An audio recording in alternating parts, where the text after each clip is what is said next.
Join us every weeknight at 9 p.m. Central Standard Time, 10 p.m. Eastern. The Intrepid radio program, a Scotty Roberts Productions broadcast.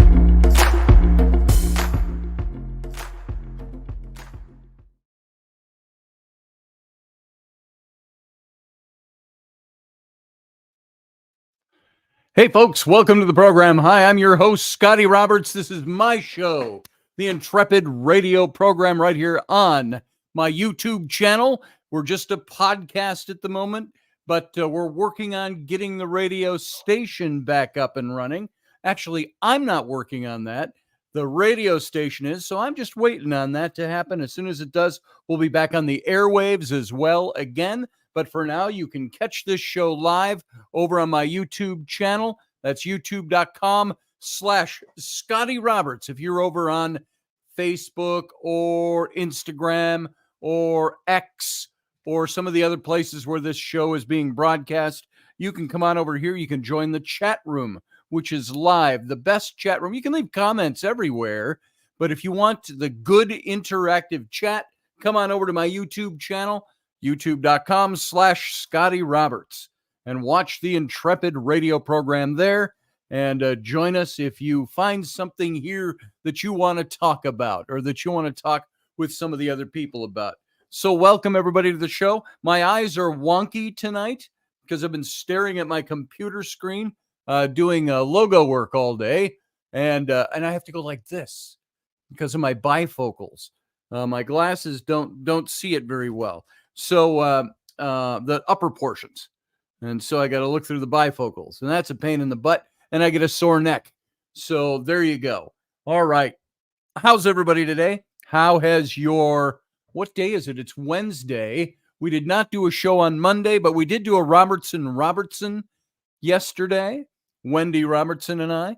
And we talked about something a little different. Wendy and I tend to get into a lot of talk about relationships and all the different angles and aspects of relationship that are out there. And that has been in the 2 seasons that we've run. We've run about 55 to 60 shows over the last year and a half, something like that. And so you can go over there. You can look up over on my YouTube channel. Just scroll down a bit. You'll see the Robertson link. And you can go look at any of the shows that Wendy and I have done. But when we first started that show, we said, let's do relationship stuff. Let's do history. Let's do weird paranormal and things like that. Yes, and I got a familial interruption coming into the room. How you doing? Good. What's up? What's going on? It's Ellery. How's school? Now that school's back on. Good. What else is going on? At school, I have. Talking to the mic. Now that we're 4th graders, we're the biggest kids in the school, so we have to take JKers to where they have to go. And today I dropped mine off at SKC, and whenever I drop off a JKer at where they have to go, they always make a red face and then the cry face, and they almost start crying, but they don't cry. Like this? Because they don't even look at me or talk to me. See, I'm making a cry face, but I'm not crying. So, oh no, not her again, said Elderberry. You tell him off. So, all right. Well, I'm going to go on with my show. Okay. Thanks for coming down and saying hi. Nah, it's my show now. Oh, your show now? Okay. What's the topic tonight? What are we talking about? Here, sit down. A radio podcast. Sit down, kid. There you go. You're beautiful. Don't let them get to you, said Susie Q. Why, thank you, Susie Q. Are you talking to me or my daughter? Let's see. I got to have my bifocals on to read all of you folks tonight. By the way, hi, Susie Q. And hey, Field Guy.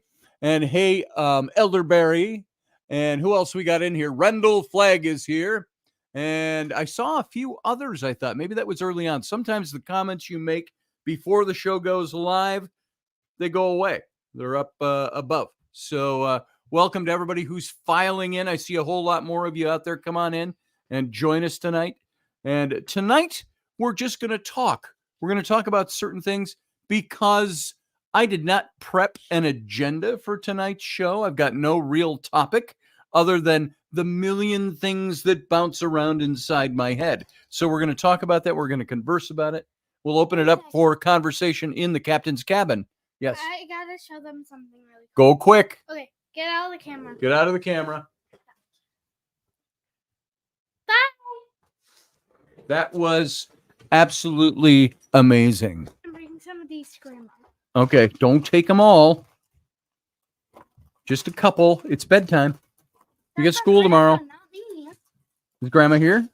Yeah, I think. Okay, I don't know what you just did, but everything just went away on my screen. She hit something. There we go. All right, now we got the other one. There's the other one. This is the, look at her, folks. Here, come just a little closer so you're not standing out the edge of the picture. Look at yourself on there. This is Rowan. She's our Rainy lookalike. Here, stand up. That's my 12-year-old that looks like her mom. So there you go. Even though she colors her hair a little dark, other than that, it could be a little lighter. So, did you want to share something, or did you just come to walk in on a live show? No. Did you talk to Mom yet? I did, but we'll talk about that another time. Did you say yes or no? No, it's a no. We're not going to go. How about that? Goodbye, Scram. I'll talk to you about it off radio. Unless you want to talk about it on radio, we could get everybody's opinion about this if you'd like. Where are we gonna go? Because But why not? Because it's an hour away, and then it's 5 hours of our day, and then it's an hour getting back. Mom doesn't want to go and sit, and she doesn't want to leave you alone over there. So we would have to sit at the. I won't be alone. Okay, we're done. I have friends coming with. Yep. No, we're not going to do it. You can talk to your mom about it. You can cajole and beg all you want. Yeah, I don't want to talk to you either. So those of you who are parents, you understand what that exchange was all about without even knowing the topic. You've seen it before. You've experienced before. My 12-year-old has a boyfriend. Every time I say boyfriend, I'm reminded of that line. I wish I had saved the clip from Young Frankenstein. Do all of you remember that classic Young Frankenstein? Where Victor Frankenstein is confronting Frau Brucker. I don't hear the horses. And she says, talking about his grandfather, yes, he was my boyfriend. So that's what I think about every time I hear my 12-year-old talking about having a boyfriend. Yeah, yours turned 15 lately. My son turned 15. My oldest younger son turned 15. And that's not how you get good points. Man, you should never pressure your dad when he's in a show, kid. That's right. So she's got this boyfriend, and he's playing football at his school, which I don't know how they even met because the school he goes to is in the cities. It's an hour away from here. Unless he plays for a local, maybe he goes to her school and they're just playing there. But that's over across the state line into Minnesota. And to drive there, I know the area well. My daughter's saying, Dad, it's only a half an hour. I'm like, sweetie, I've been driving to Blaine, which is a northern suburb, the more northern tier of Minneapolis-St. Paul area. And we're way out on the east across the river in Wisconsin. And I said, you know what? I'm not driving to Blaine on Sunday. Well, Mom doesn't want to. I said, well, Dad doesn't want to either. I don't want to drive all the way over there, which is an hour there and an hour back to watch a 3-hour football game. And as Rainey reminded me, now I grew up south of Blaine, but not in the suburb of Blaine. Blaine is supposedly not the best part of town anymore, even though that whole northern tier used to be a nice part of town. When I grew up, it was in North Minneapolis, but way on the far northest reaches of the Minneapolis proper, we were about a half a block or a block off of the city divide, and we were in a suburb called Brooklyn Center. But you walk one block that way, you're in Minneapolis, so you didn't really know the difference. And it was a nice area to grow up in the late 60s and the early 70s. Now, you know the neighborhoods. It was a regular city suburb, but we were outside of the city. So, you know, these neighborhoods where it's all like the low rambler houses or the ranch style houses with a few of the 2-story split entry level houses, you know, parks all around, all of that really nice, neat neighborhoods. Minneapolis is pretty much, and the northern tier, set on a grid system. So it's all north, south, east, west streets. But it was back where the curbs, unless you got to the really busy street, Humboldt Avenue, 10 blocks up, they had curbs. But like in our neighborhoods, now you've all seen them, it's all those asphalt curbs. It's kind of like where they put asphalt down on the streets, but then they it's like they rolled up the ends on the curbs. So you had asphalt curbs. So that's where, you know, okay, you're officially out of the city proper now, and you're in Brooklyn Center up there. And we had, as you've heard from other stories I've told, we had in our little neighborhood, we were in a little house on the corner, and I have a picture of it somewhere, but a little house on the corner, and across the street was, and the road we lived on didn't go through. Front of the house faced the side street. We were on the corner of this street, and it didn't go through over there. And there were houses on the other side of the street from, so a line of houses all the way down. And then you'd go behind those houses, go down a little slope, and you were in what we called the fields or the woods. It was wooded. It was big open fields. And you could walk the distance of a long city block to the other side of the fields, and you were on the busy street of Lyndale Avenue, and then the Mississippi River was right on the other side of Lyndale Avenue. So we'd always go fishing in the river and stuff like that when I was a kid. And we'd play in those fields. Those fields ran for miles in either direction. And what we didn't know as kids was, well, that obviously hasn't been developed because that land is set aside for something. Well, now, today, all the houses across the street from my house are all gone. And there's a big barrier there. And over the barrier is the interstate coming out of downtown Minneapolis, just running for 3 miles that way, I think, down into the downtown area, 5 miles, I don't know what it is. And then it goes north and connects with the other interstate up there. And so Interstate 94 runs through the fields where we used to play as kids. We would build forts there in the summer and the winter, you know, we'd find all the big sticks and branches. We'd tie them all together with twine, or we'd twist together long grass, and then we'd thatch them with grass. It was nothing. You couldn't survive the winter in something like that. Well, maybe you could have. If it snowed on top, there were times we would go out there and we'd dig around. We'd find the entryway to our fort, and you could crawl inside like a big stick and grass-lined rafters. You know, of course, it was only about 3 or 4 feet tall.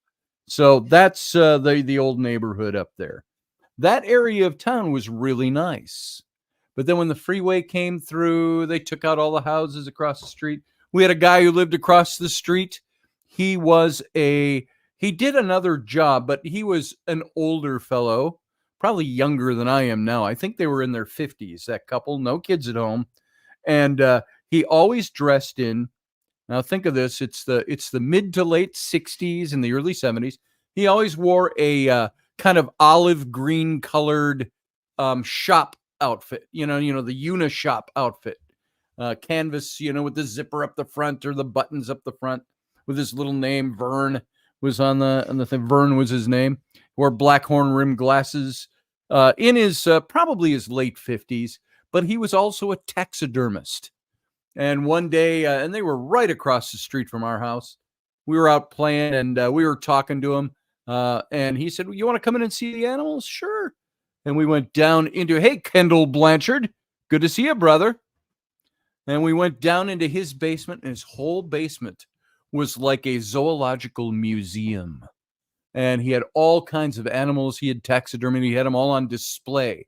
It wasn't like this is his dirty workshop with bones and things laying all over the place. It was like a museum down there, within cases, glass cases, stands, lighting, fixtures. Everything was beautiful. And so he showed us all around. We had a good time with that all the time. And I'd come over when I'd see him out and say to my friends, come over, you got to see Vern's his animals. And he always let my friends come in, and we always went and looked around. But that was across the street from our house in North Minneapolis. Now, all of that spun off of the fact that that whole area has changed a bit. North Minneapolis is kind of rough. And then the northern tier, as you get out of North Minneapolis, is kind of rough. And some of those suburbs have become kind of really not rough, like it's not like the south side of Chicago or anything, but it's a rougher area than it used to be, a little more rundown. And you hate to say that because I'm sure those cities don't think of themselves in that respect. Sorry, I got hiccups.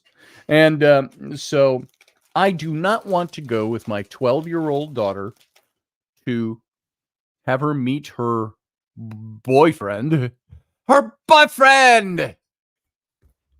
and watch a football game for kids I have no concern or care about. And other than that, my daughter wants to think she's dating this boy. Well, you're not dating, really.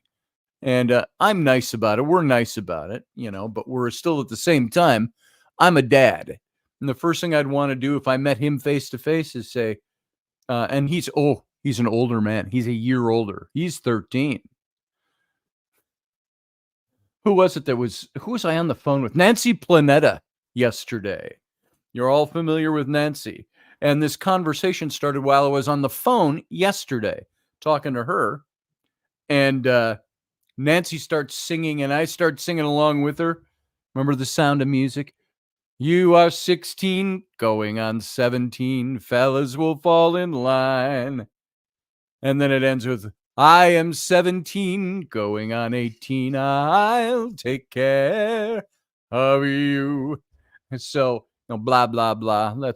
And so Nancy and I were laughing about it. But my daughter's all heartbroken now. I don't want to go an hour from here for my 12-year-old to meet her 13-year-old boyfriend. Now, if they were in town and they wanted to play the football, I'd gladly go over to the football game and watch. Okay, I'll come with you. I'll buy the hot dogs and everything. But I'm not spending a day in the city with some unfamiliar kid watching an unfamiliar team play football so my 12-year-old can hang out with her boyfriend. Now, if you think I am wrong-headed about that, you can call me and tell me so. We'll take calls anytime tonight. So if you want to call and you want to get in here, I'll even post the link. We can talk about this. There is the link for tonight's show for you to come in and have a conversation with me. So call in because we have no planned agenda. I have no show tonight. I was working all day and I looked up and it was already 7:30. And I went, I haven't even thought about what I'm going to do for a show tonight. Even though in the back of my head, I've been listening to an audio book while I work. And I'm doing logo designs for a client. And I just turned on a program I don't need on because it saps memory off the internet. So I was working on a logo for a client and all day. And then I submitted it and they had a couple of changes. So I went and I implemented those changes and just finished it up. So guess what you get to do? You get to see this. I want to show you what I work on. When I say I am sitting on my computer and I'm working on a logo or I'm working on designs for clients, this is the kind of stuff I do. And I'm going to call up the original one, and then I will also show you the revisions. So let's see. Open recent. We're going to go here. That's not it. It's already off the recents. I've opened so many things up. let's see. I don't know what I just did there. Let's see. All right, open. All right, it's doing something. I clicked something and it's not doing what I wanted to do. So I'm going to put that away. And this will give you an idea of the kind of stuff I work on. Let's see. I hope it saved it. I'm not going to do that. So with my work, I sit there. If I'm not illustrating and painting, I am working on graphics, or I'm writing, or I'm all of that kind of stuff. That's what I do. So let's see. We got PDF there. There's the original. All right. So a client had sent me an AI logo that either they had done or somebody did up quick for them. And they said, can you give this the Scotty Roberts touch and do something a little cooler with it? And I said, sure, I can. And I might as well show you that one as well. So there, I got to save them all in PDF format. So let's see. And his original is here. I'm going to pull that up as well so I can show you. Maybe I've got it in here already. I know this is not the most riveting radio that you've ever had, but I'll make it riveting. I'll make it exciting and fun. And this will just take a couple minutes here. I just want to show you this because it's fun, it's interesting, and I want you to see what this stuff is like. Okay, now, this, I'm going to import it right now. This is the logo I was sent and said, can you take this and do something better with it? And I looked at it and I said, well, of course I can.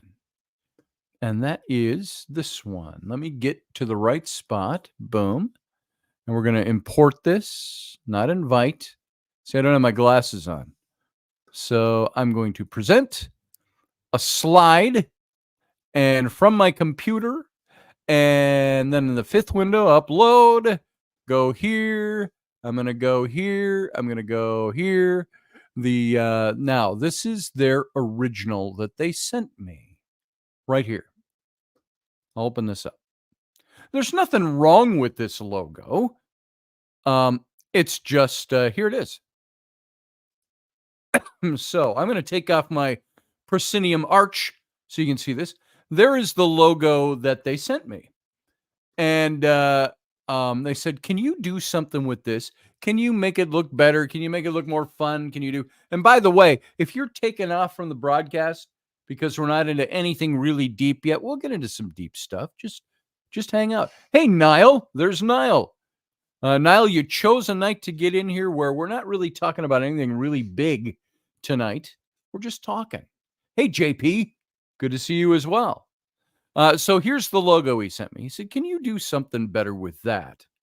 And I said, well, sure I can. I said, that's not bad looking for a little logo. I said, it all depends on what you want to have. So we talked about it a little bit. So you see all the elements there. It's got a microphone. It's got a shield. It's got the banners and a little sword work there, tiny plant life, things like that. Just something that was supposed to look good. So I said, sure, I can do that. So now I will upload this is the first one I did for him. And that's this one. So I said, I will take that. I'll give it my flair, the way I do things, the way I create things. And so if you get a good look at that, deep stuff like deep state, no, we'll get there, Jason. I'm sure it's still formulating in the back of my head. All right. You can see what he sent me. So I said, here, now I did my version was this. So I took and I just made the bigger swords. I put in bigger plants. I built a microphone. I did all of this stuff. And by the way, just so you know, there's not a bit of AI in this. This is all created digitally in Photoshop. This is my art in Photoshop. So there you go. So I sent that. I really liked this. Well, he said he had a couple of things that he wanted me to change. And I said, I can do that. and he wanted the microphone to look a little more metallic. Rather, right now it looks kind of gold, brassy. And he wanted the banners to look like metal. And he wanted me to take the plants out, stuff like that. So I went ahead and I created a revised version for him. So now take a look at this. I didn't do much. The beauty of digital creation on my computer is all of these things, all the elements you see. There's about 30 layers of elements, and I can click on any one of those elements and make a change or shift things around or recolor them or restyle them or put something new or take it out and add something different. So now look at that for a second. Now here is how the revision changed to just about an hour and a half ago. I finished this. Here we go. Boom. There's the revision. He wanted to do something with the American flag in the background, which I almost did anyway, knowing the kinds of things he wanted to have in here. And so I said, I can do that. The sword stayed the same. He said, take out the plant life, the wreath, the kind of swirly, curly cues, make the banners look metallic, and make the microphone look metallic. So there it is. So that's what I worked on all day. Now, the thing is, when I'm working on this kind of thing, I'm sitting like this, and because I can't see the computer clear out of the top, it's through the bifocals. So I'm either sitting like this or on my elbow like this while I'm working the mouse and things with the other hand. So, and sometimes I got to use both hands. I'm sitting like this. I get a little bit of a crick in my neck after doing that for too long. And some days, my computer screen's perfectly, if I pull it up really close, I can usually see it pretty well. So there you go. So that's what I did today. Was created that logo. So that's it. That's all there was to that. So now we can move on to other things.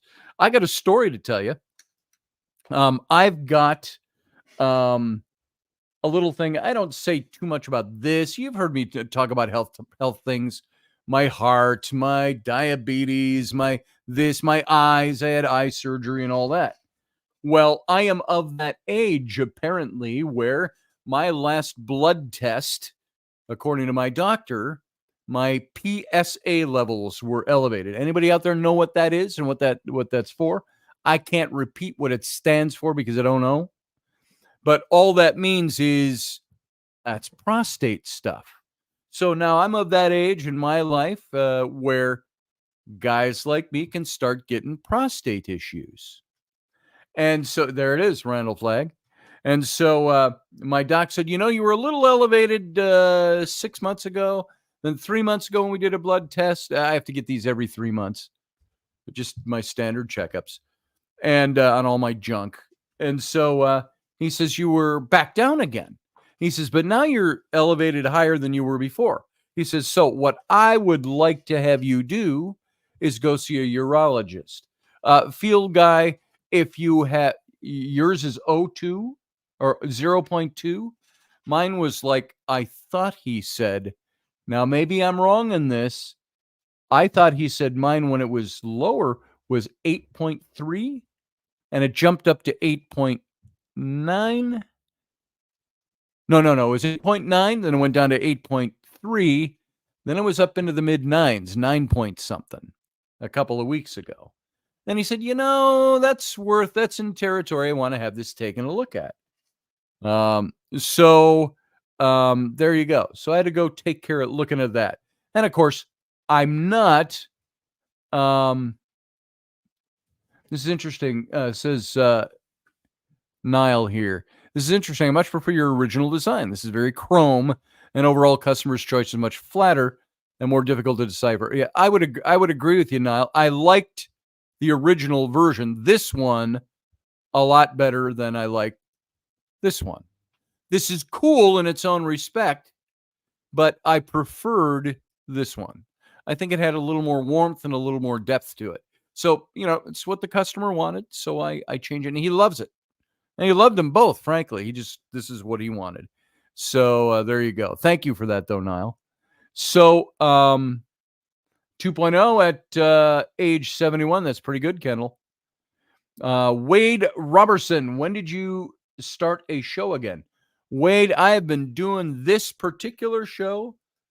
Folks, what's it been? 5 years ago now I started doing this show.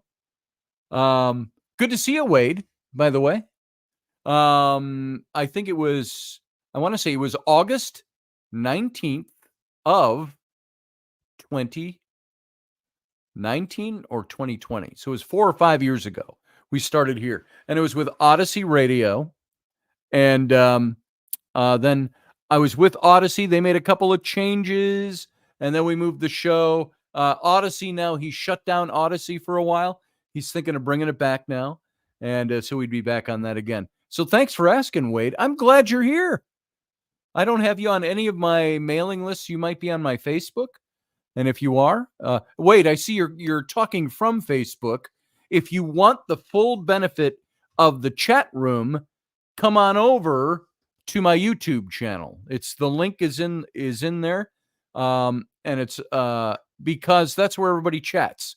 On the Facebook channel, people can leave messages, but they can't. There's not an interactive chat room going back and forth. So if you want to come on in, Wade, come on in and hang out with everybody who's here. So we lined up to see my doctor, the urologist. And of course, now Field Guy, I was just talking to you about this. Have you ever had a prostate exam from your doc? Quick and simple. They last about 4 seconds. It's where you bend over and drop trowel, and they run a finger up inside your rectum, and they feel that prostate gland to see. And the prostate sits between, I think it's your bladder and your junk. It's in there somewhere. So, yeah, most guys a little older than 40 have had this done. I don't even go to the doctor, let alone that. Sometimes that's what you got to go to the doctor for. So, because my blood levels were up, the PSA was up, the chemical or protein in my blood. So I had to go get that checked. Now, of course, I go in and I've got a doctor who is a female doctor. And I'm thinking, you already know where my head's going on this. Now, here's the thing. She doesn't look like Rainey, but she's got the same physical attributes as Rainey. She's brunette. She's pretty. She's in great shape. And she happened to be, why would a urologist do this to older guys? She's wearing a shirt where I can see she's ample cleavage, shall we put.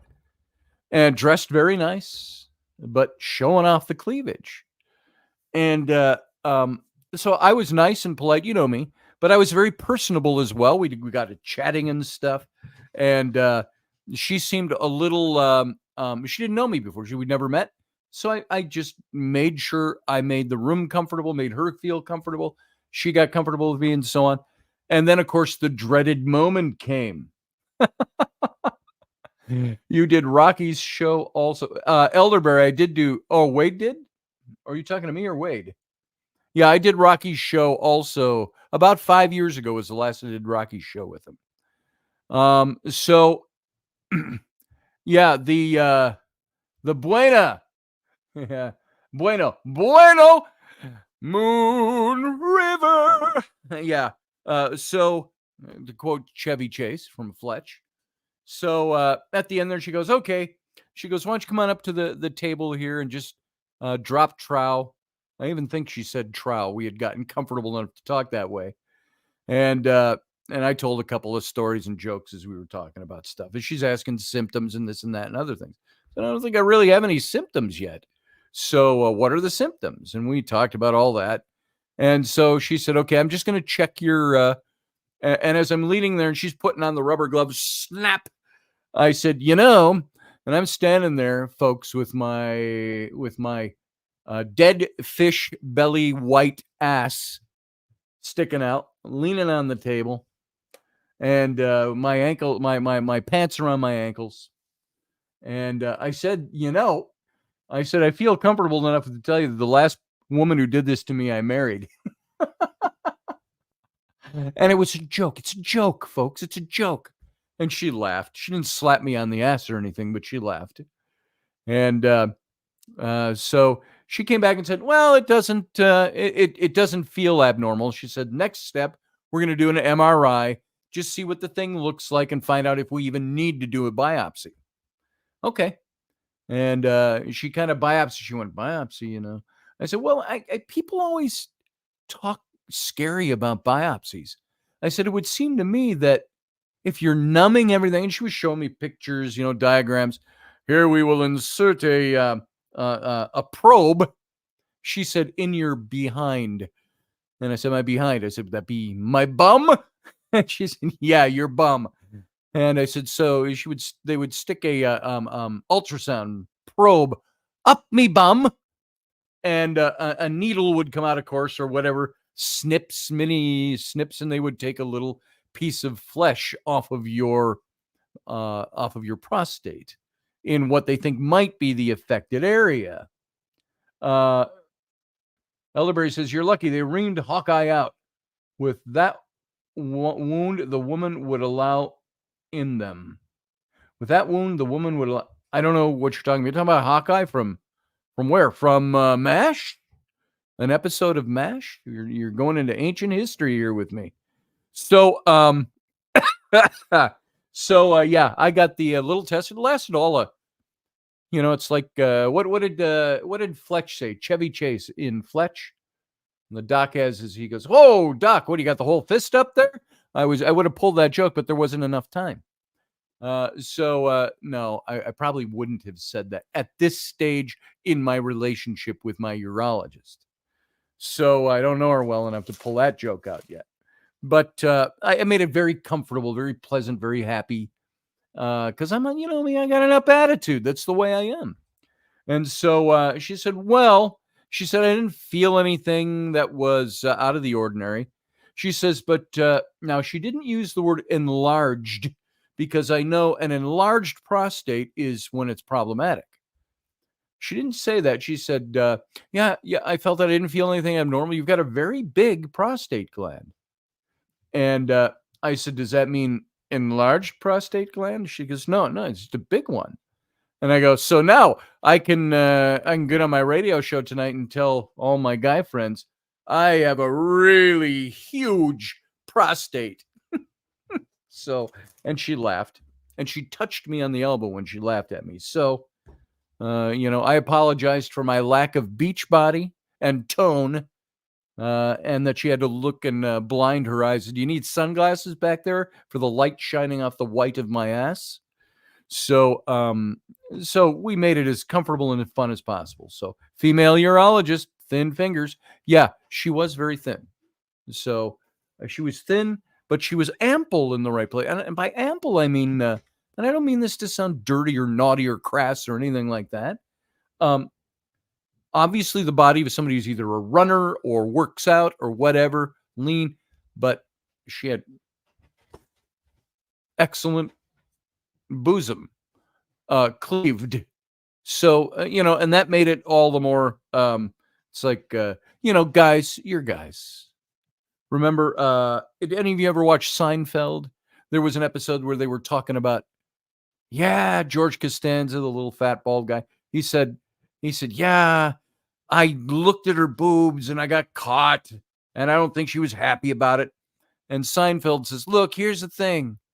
He says, with looking at a woman's breasts, he says, you get a sense and you move on. He says, never stare. And so I didn't do that. You're in the room with somebody that's got cleavage and looks good, and you're like, eyes do not divert. Just keep professional. Stay cool. And because we're guys, it's the way we're built. What are the memes you see all the time, or the little video clips of guys that says, this is my husband. Every time, it shows a picture of a gorilla in the zoo, just sitting there staring. Suddenly he looks up and he starts running toward the camera. It says, every time my husband sees me get naked out of the shower after 20 years of marriage. It's like, that's the way it is. That's the way we're made. That's the way we're wired. That is the, what's the word I'm looking for? The physiology of us. It's the way we're put together. So why can we be at me almost 64 years old? What is the purpose for a 64-year-old man to be attracted to good-looking younger women? I'm not talking anything stupid like, wow, that teenager looks nice. No, I'm not talking that kind of stupid, perverted kind of thing. I'm talking about we're guys. We like the way women. I love the way my wife looks. I love the way Wendy looks. I love the way my urologist looks. Those are the kinds of things we notice. Those things. Why do we still have that desire wired into us when we're supposed to be having grandkids now? And I've got friends I went to high school with who have grandkids that are in their 30s. No, let me think. She was married right out of high school at 18 in 1978. Now, so she's been married, the same guy, big Italian guy from New York. And, they grew up, his family had pizzerias and stuff. He had a pizzeria in New York. And they're done really well in their life. They're very happy people. They had kids almost right away. So if they've got kids who are 40 to 45 years old, they're kids, and then their kids have kids that are in their 20s. And it's like, I've got friends from high school who have grandkids in their 20s.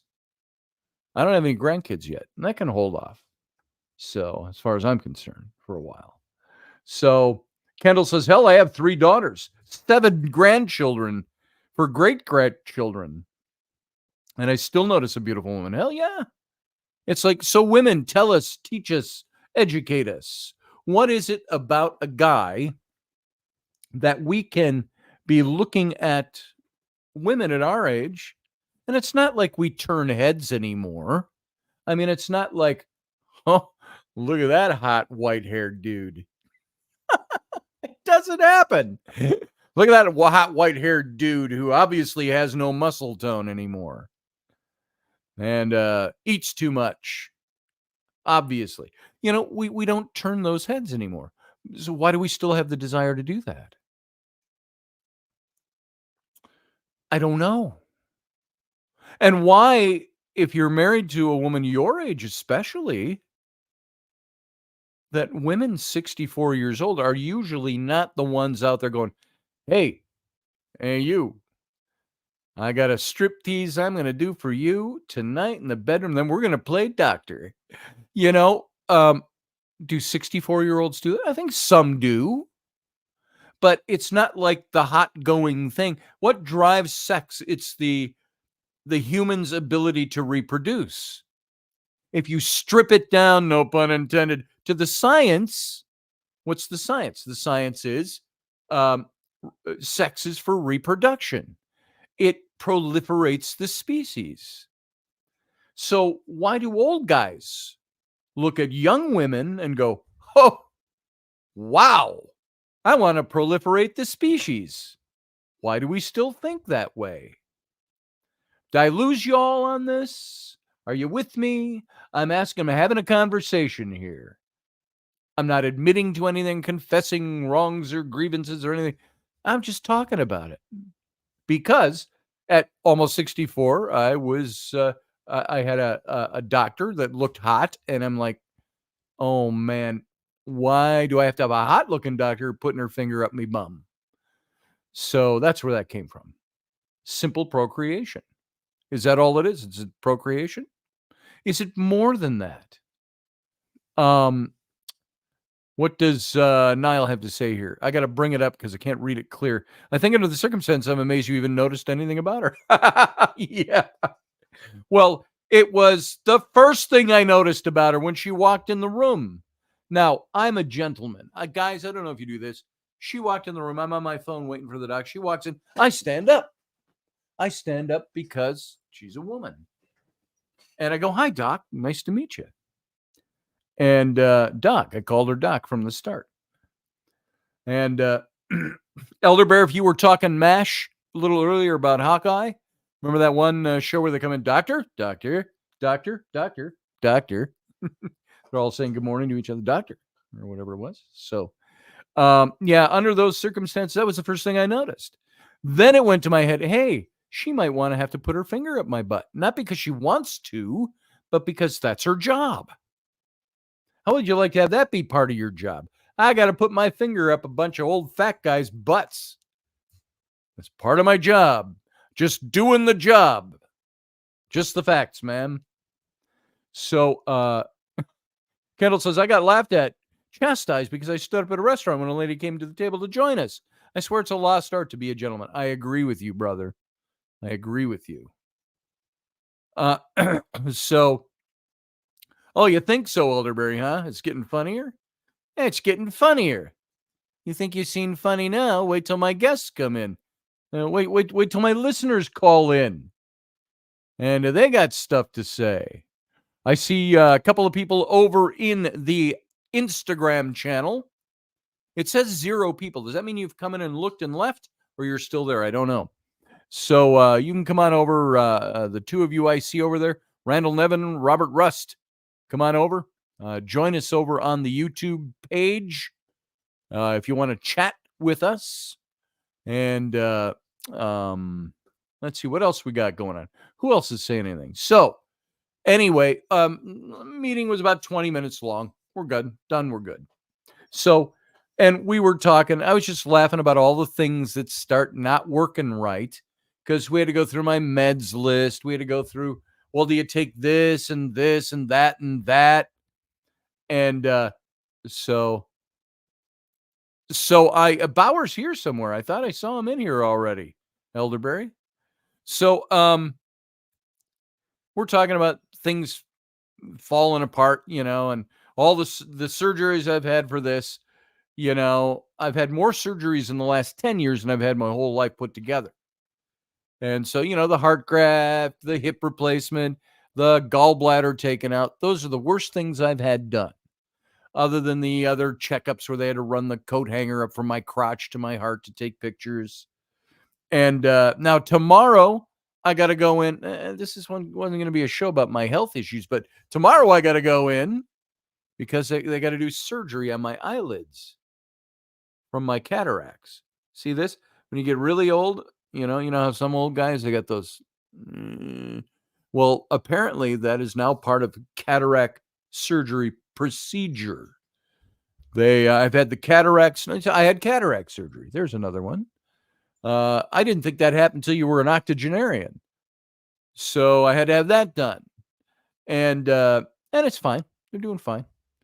And I just need my bifocals now. I can see everything. I can see everything.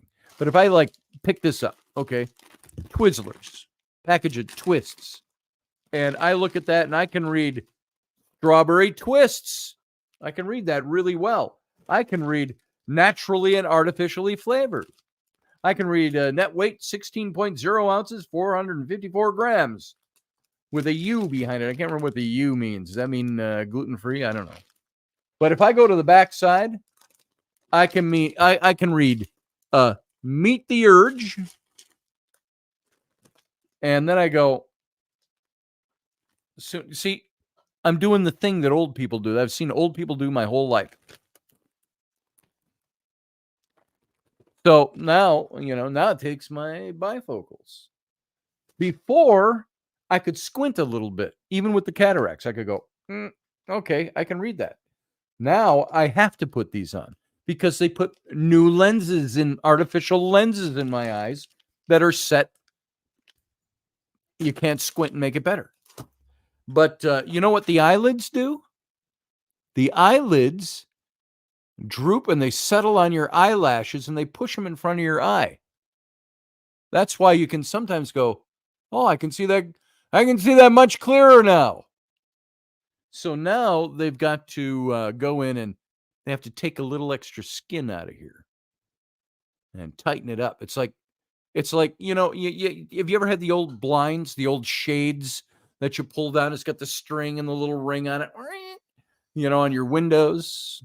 The plastic and vinyl, they used to be canvas, and you bring them down, you let them go too fast, they go zip up and they go flap, flap, flap, flap, flap, flap, flap, flap. and wind around. Then you got to undo them and you got to tighten them up. Otherwise, they're hanging loose. That's what they got to do with my eyelids. If they can pull them and let go and they go, now they got to tighten them up so they don't do that. I said, is that like plastic surgery? I said, I don't really want to have plastic surgery done on my eyes. And they go, no. It's nothing like that. It's a totally different thing. Hey, Murder Mitten Mayo Monster. Good to see you. And so I got to get that done tomorrow. Anyway, by the way, to something very different, because I put this up because I wanted to show you this. I put this up earlier today for a reason. I put this up on my social media. This picture. Boom. Have you seen this picture? This is Tim Walz, who is Kamala Harris's vice presidential pick. He's the governor of Minnesota, right across the river here. And this is his family. And his brother came out. He was on the news a few days ago saying something about, look, my brother's this, my brother's that. He says, I don't think my brother's a good choice for a vice president of the United States. That's his brother. Usually we go, who cares? But it's because I think this is in the flap of the Kennedy family, his sister wanting to disown Bobby Jr. because he is now supporting Trump, endorsing Trump. And so they made a big thing in the news, made a big thing about her coming out for days. It's all you heard was his sister said the whole family is against him now. And now you got Walz's brother did this, and they took this picture.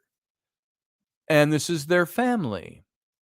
And they said the Walzes do not support Tim Walz for president. I had somebody already on this post say, that is a fake photo. And I said, what makes you think it's fake? Well, it's AI. Duh. Look at the hands. Look at the older woman in the front, and look at her hand that's on the chair. And look at the woman next to her and her hand that's on her thigh. And then you can tell they've only got 4 fingers. And I said, well, no, that's not true. If you look at the older woman, you can see her pinky is behind her ring finger. And the woman standing there, her pinky's behind her ring finger too, I am sure. Just the way she's standing. You know, it's like this. If I held my hand a certain way, can you see my index finger right now? No, you can't. So all depends on how they're standing. But immediately people are wanting to take this photo and say, oh, it's a fake. Well, what makes you say it's a fake? And Randall Flagg says, convenient spot for an ad. Oh, did an ad play? I have no control over those. It's all done by YouTube. And there's your hard-earned money at work. That pays me. I think I just earned 3 cents, something like that. So, I think I get every 2 months I get about $125 from YouTube, something like that. So I don't have the followership. It doesn't build up ad time. So that's how. By the way, spread the word about this show. I need more followers. If we get followers and people that really like the show, it can help this show expand a bit. Right now, Rainey's she's kind of on the warpath about this show. It's not that bad.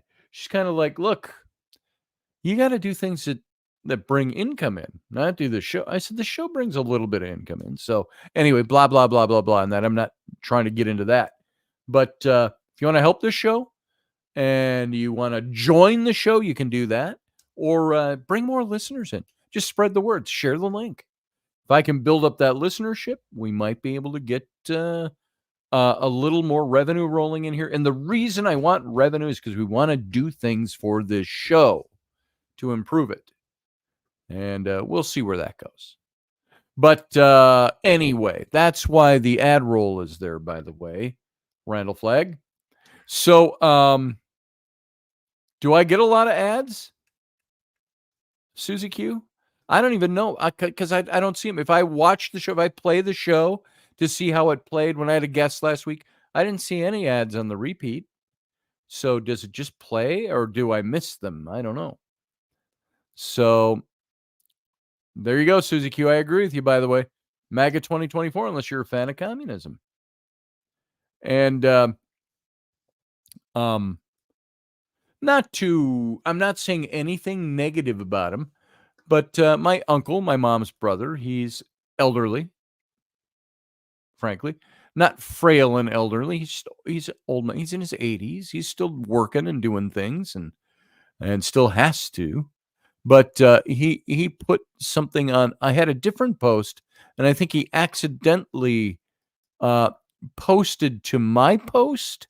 I don't know if it was meant for me or somebody else, or if he just put it under the wrong post. Because I had a post up of he says here, this is my uncle, my mom's brother. It was an ad of mine it was a 10-year-old memory of the Egyptian trip that we took, where we took people with us, John Ward and I. It was the ad for the trip. Life will not wait for you, the Egyptian trip. And he put, would be nice not to distort the facts. Now he's talking about this picture I've got up, which was a different post of mine. I think that's where he meant to post this. And he said, per Snopes, in truth, the Associated Press reported the photo was genuine and that the 8 people visible in the picture are all distant cousins of Walls. In other words, Posebik and Johnson posted misinformation. And he said the AP's reporting cited Rod Edwards, a spokesman for former Trump-endorsed Nebraska gubernatorial candidate Charles Herbster. Herbster appeared to post the photo in the early morning hours of September 4th, captioning it with, Tim Walz' family back in Nebraska wants you to know something. Real Donald Trump, J.D. Vance, Save America. Unfortunately, says my uncle, I have relatives who support Trump. And I responded, I said, Uncle Win, wrong post. I said, haha. I said, nice to hear from you, though, and I do support Trump. But this picture, my uncle, I'm not impugning him with anything, but what I'm about to say is the left, when it comes to showing something like this or bringing up something that they don't like, they will find ways to degrade it immediately. Oh, that's such a false picture. Yeah, it's a real picture, but it's not. He's making it sound like it's his immediate family. Those are all distant cousins. I don't know what the relations are. I knew they weren't all his wife and his kids. It just says family. So what, they got all the distant cousins together and took a picture and had these shirts done up in the family? I don't know what the facts are behind that. I don't know who's what family relation there. I think that's his brother on the far, Tim Walz' brother on the far left. I think that's who that one is. But who are all these people? Doesn't matter. Is it incorrect to say that Walz' family members don't support him as vice president? I think that's safe to say that that's accurate. JP,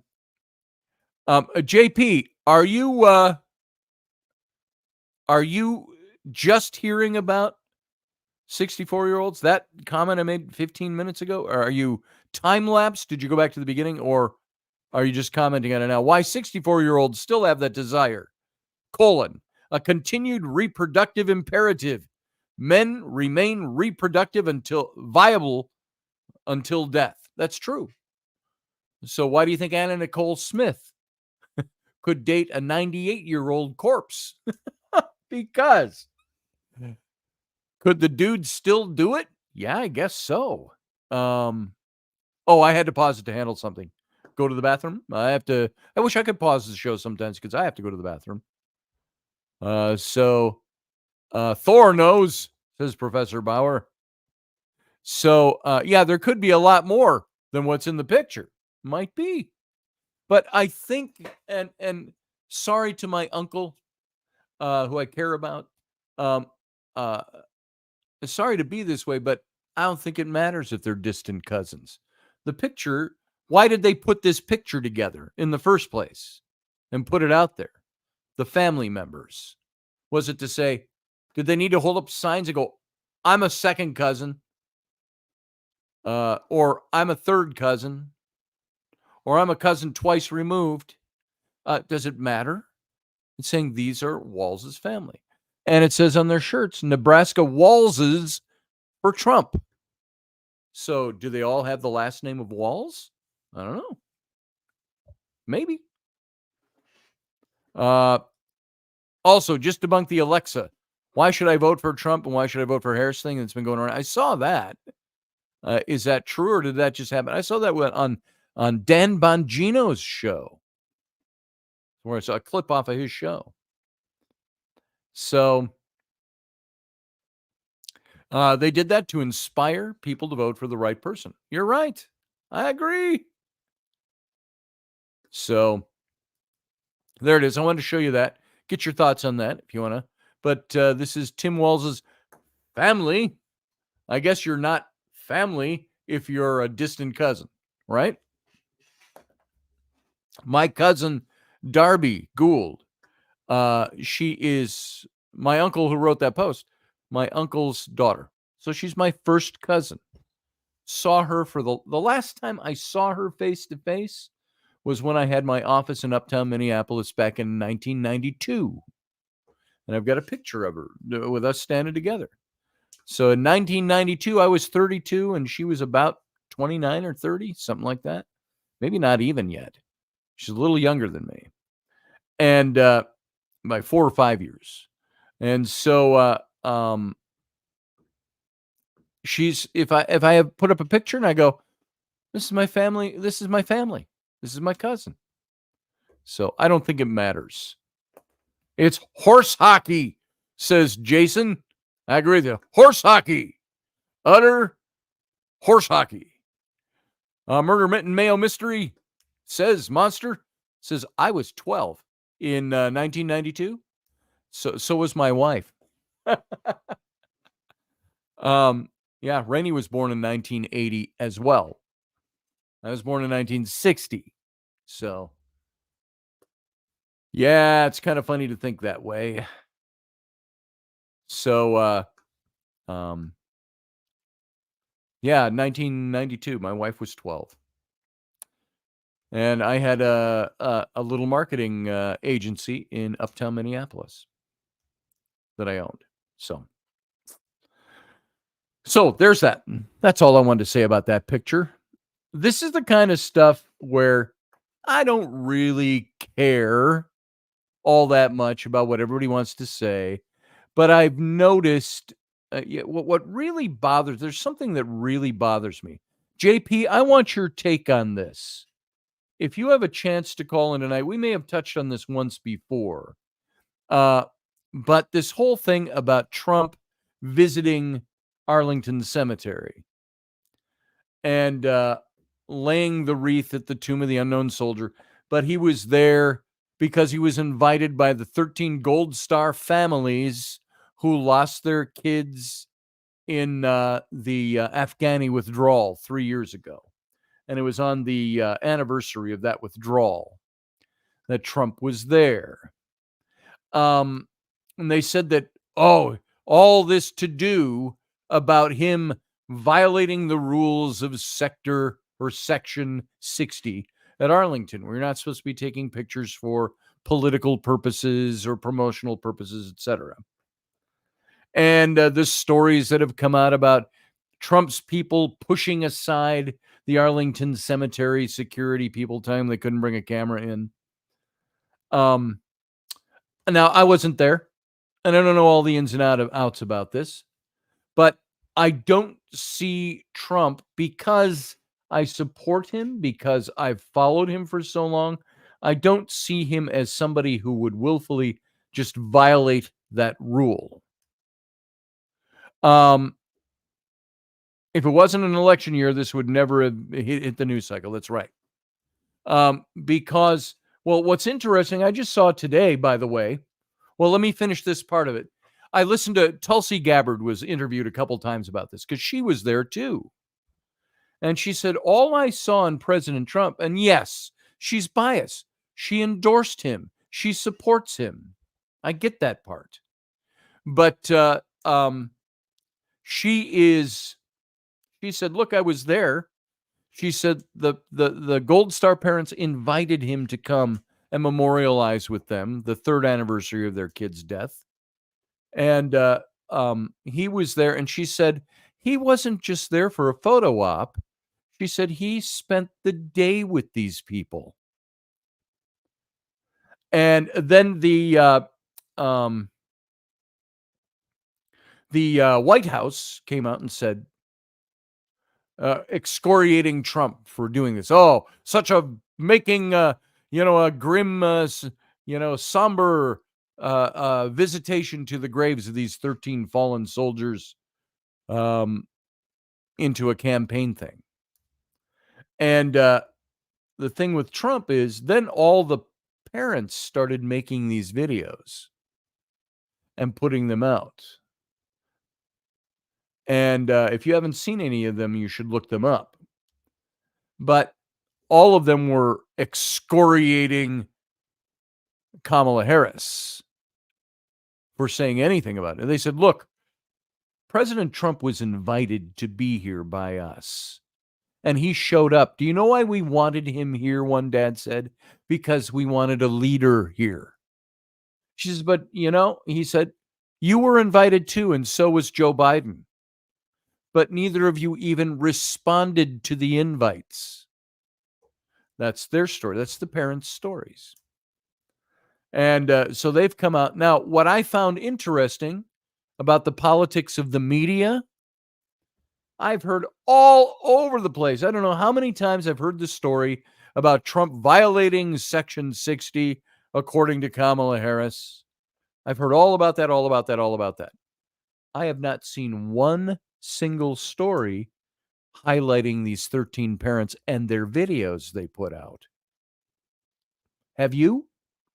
One network I know has played them, and I've seen smaller places play them. So that's interesting to me. Yeah, and you're right, Randall Flagg. I saw this today, that Biden-Harris ran ads doing the same thing.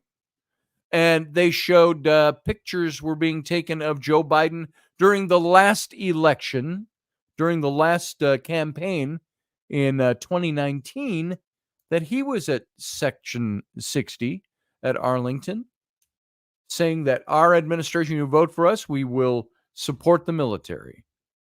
It's the same thing they're trying to say Trump did wrong, right? Well, anyway. So it depends on what you think of that.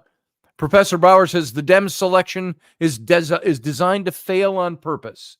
The end of the Dem-Lib progressive ideology is nigh. I certainly hope so. And I could go into a big dissertation tonight, but I won't because I didn't prepare for doing it, although I could probably do it off the top of my head. How we have seen the Democrat Party has switched over the last 50 years. And there are some who might say that they are set up for what Professor Bauer just said. The whole system has been setting up to weed that element out of our political system. Let's see. What'd you say there? Murder? I'm going to call it just murder for short, okay? And Susie Kim, I'm afraid that for that man, considering the history that his family has with politics, I'm not sure who you're talking about. I'd have to go back further. I thought there was something you said a little earlier on here. I like RFK, Susie Q. I don't know that I'd want him for president either. I like Tulsi Gabbard. I would take her as president. Frankly, I support Trump and Vance. That's the way I'm going to vote this year. Because I believe in what Trump is going to do. I would have loved to have seen Tulsi Gabbard as Trump's vice president. Now, is there a reason, do you think, that he did not choose her? Well, obviously there's a reason. No, J.D. Vance. He chose J.D. Vance. There's a reason he chose Vance. Oh, that's okay, Murder. You got something confused. I messed up. That's okay.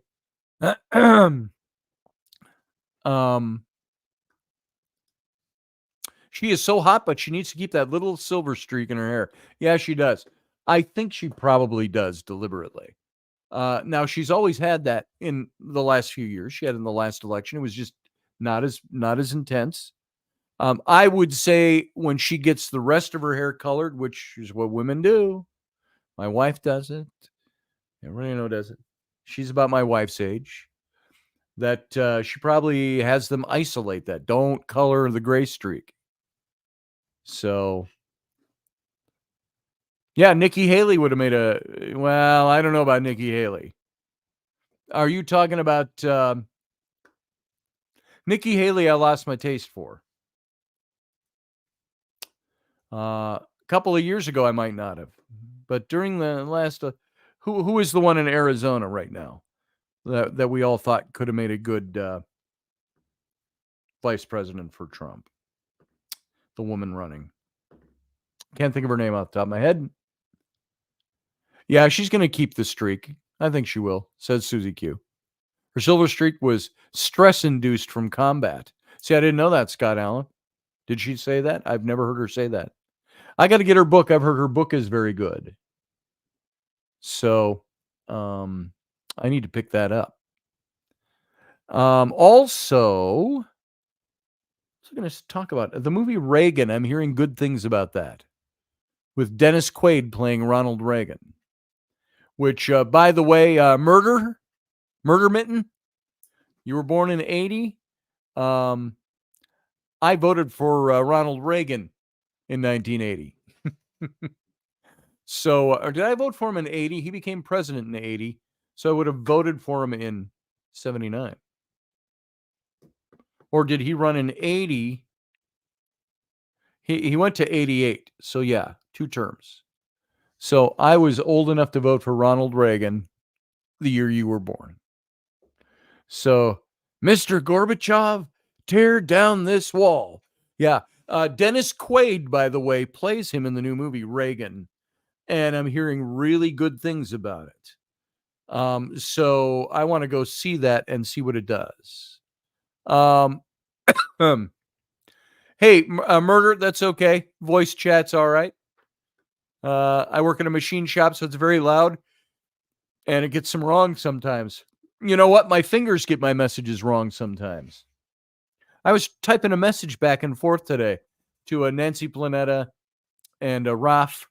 And sometimes I got to go, I can't, my phone, when I'm on my phone typing messages, I rarely am able to send a message that I do not have to edit. My phone can't pick it up. The brain trust attracted to Trump is significant and growing. Musk, Kennedy, Gabbard, Ackman, Zuckerberg on the sly. Ramaswamy. Yeah, Ramaswamy is fantastic. Zuckerberg. You know that when Zuckerberg said we're not going to endorse any candidates this year for this election, that was code for I respect Donald Trump and I'm voting for him. And because what happened after you all heard the stories about how Zuckerberg called Donald Trump after the assassination attempt and apologized. Zuckerberg, I guess he decided to get on the train. Yeah, I'm happy with that. I'm glad. I don't think you can be somebody in his position in life and look at the political landscape and say Kamala Harris is the right one. You can't. So, Murder says, if I was to say that Kennedy and Trump are basically the same person, they just speak differently. One has the New York attitude, one speaks more elegant. Would you agree or disagree? They've got differences. They even talked about the ability to have their differences. after he endorsed him. I think they've got, I couldn't tell you off the top of my head all the differences that exist there, but I think they stand for some of the basic same principles. I think Bobby Kennedy is probably an honest man. So, Susie Q, I don't know where they are alike or not alike. I really haven't studied Bobby Kennedy that closely. So, oh, JFK. I guess that's what you wrote. JFK. I mean, JFK, not RFK. I think, yeah, maybe 60 years ago. JFK. JP wants to call in, Captain. Well, JP, call in. Come on. All right, let's take a break so we can do that. Maybe that's it. I haven't taken a break yet, and nobody knows. Can we call in yet? Is it time? So let's do that. Everybody stick around. Don't go away. We're just going to go out to a little break, and then you can stay right where you are, and we'll be right back. We're not even turning off the airwaves. The broadcast is not ending. We're just going to a little break, and we're going to go into the after show, the captain's cabin. So all of you, you just stand by, sit tight, don't go anywhere. If you have to leave us now, live long and prosper, and we'll see you all back here in just a minute. Don't go away.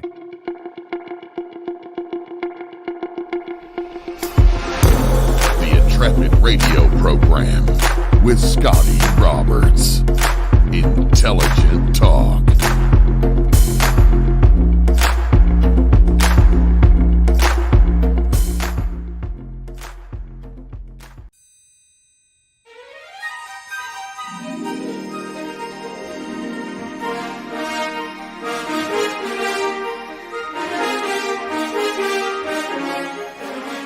Hey folks, this is Scotty Roberts, and this is the Intrepid Radio Broadcast. I've been broadcasting for about 20 years now, covering such topics as science, politics, the paranormal, weird science, weird world history, archaeology, and the paranormal. Everything from ghosts to cryptids to creepy things that go bump in the night. So every week I bring you 3 new episodes. Come and join my channel and also be a patron to this site. So see the details below, and we'll see you here.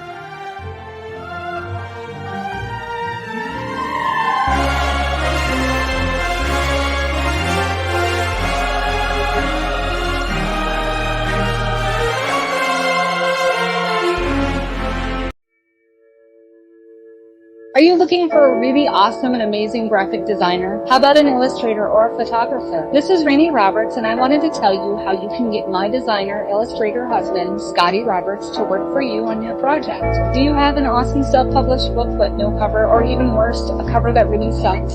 Do you need a kick-ass logo for your company or some f***ing awesome graphic designs for your ads or website? Then get in touch with my husband for the best f***ing awesome kick-ass design and illustration. He knows his stuff, and he's been at this for more years than I've been alive. Go to ScottAllenRoberts.com. That's Scott with 2 T's, ALANROBERTS.com to take a look at his online portfolio of work, or call 651-468-8115. Now go out and kick some ass with some kick-ass graphic design. Hi, my dad. He can take me to Disneyland.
Dave, I love you, brother. I miss you too. I miss you too, I heard. Yep, Did you guys hear that? I heard that. I miss you, Dave.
Well, welcome back. Oh, hey, I don't even know if I'm here. There we go. Let's do it that way. Welcome back, folks. Oh, that's because I've got the arches still up. Arch. Computer, remove arch. Where is it? It's right there. Boom. All right, folks, welcome back.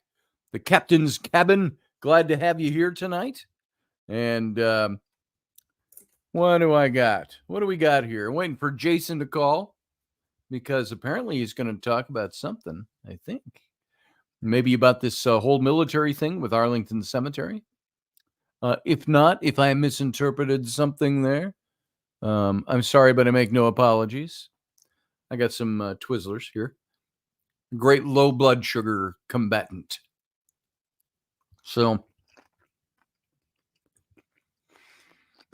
Susie Q says, I think anybody who wants to jump and get on the MAGA train, it would be a good idea. But I don't know that Trump would have a place for him. Oh, that was the question. Joe Manchin. You know, where we could use Joe Manchin the most is in Congress. You need to start outweighing. How would I want to say this? It's always good to have a balance of power. Murder Mitten. It's good to have, if the president is one party, one political ideology, it's sometimes good to have a fight in legislation. Legislation shouldn't, the founders meant for it to be difficult. For government to work, the wheels have to grind slow. I originally picked that up listening to Rush Limbaugh probably 25 years ago. He said something like that. He said, government, everybody complains about how slow government is, how Congress doesn't get anything done. And he says, well, be thankful they don't, that it is a slow process. Because the longer it takes Congress to enact legislation, the longer you can keep your own money, frankly. But that's a kind of a flippant way to look at it. I think Congress was built for the purpose of there being a slow fight to get things done. You can't do anything overnight. It's not supposed to be overnight. When you see all this legislation, I see more of it coming from the left than the right, but a knee-jerk reaction to something that's an emotional issue out there. We've got to all come together and do this. No, you don't. You need to converse about it. You need to dialogue about it. You need to argue about it. You need to look at I've had people say things to me. I said, look, no offense, but you're taking a strict emotional stamp. Well, it's an emotional issue. I said, sure it is. I said, but emotional issues need to be tempered by logic and clear-headed thinking. You can't legislate on emotion. There can be emotion and passion that pushes our legislators to make law, but you can't make law on passion. You have to take passion, get it going, set it aside, and click into critical thinking and logic. And common sense, well, common sense, maybe not. Let's call it smarts. You got to be smart about things. So, Jeremy Hansen, welcome. Twizzlers are pretty good right now. My kid just came in at the beginning of the show and stole half my bag of Twizzlers. So I just got those today. You're not working. It's not working for you? JP, you can't call in?